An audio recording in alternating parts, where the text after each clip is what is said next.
নজরুল সেটা বলেছে, ভগবান বুকে মারি পদচিহ্ন। ভগবান বুকে মারি কি চিহ্ন? পদচিহ্ন। মৌলবীরা কয় নজরুল কাফের, নজরুল কয় তুই কাফের। আমি তো ওদেরটাই করেছি। একটা মূর্তিকে যখন পানিতে চুবাই, ওটার উপরে পাড়া দেয় কিনা? কথা বলেন না কেন?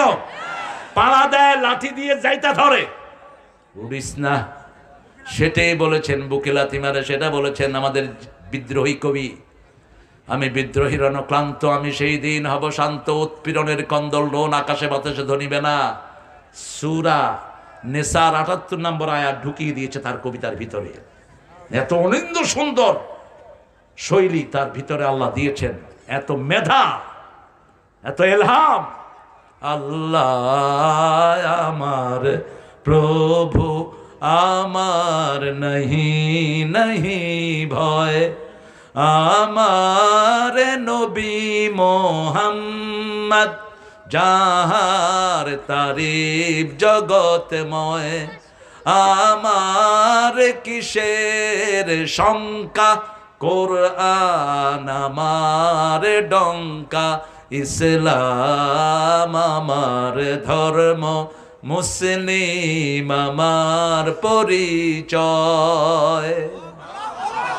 পরিচয় কি? পরিচয় আহলে হাদিস না, পরিচয় চর্মনায় শস্যিনা না, পরিচয় জামাত হেফাজত নয়। পরিচয় কি? কি পরিচয়? কার কথা?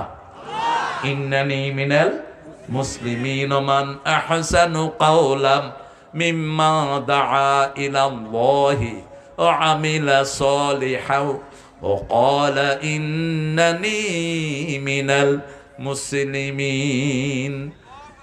মুসলিম আমি, সংগ্রামী আমি, আমি চিররণবীর, আল্লাহকে ছাড়া কাউকে মানি না। নারায়ে তাকবীর, নারায়ে তাকবীর, আল্লাহু আকবার। একটু ছোট্ট ইন্টারভিউ নেব এখন। রাসূল কোন সূরাটা সবচেয়ে বেশি পড়তেন?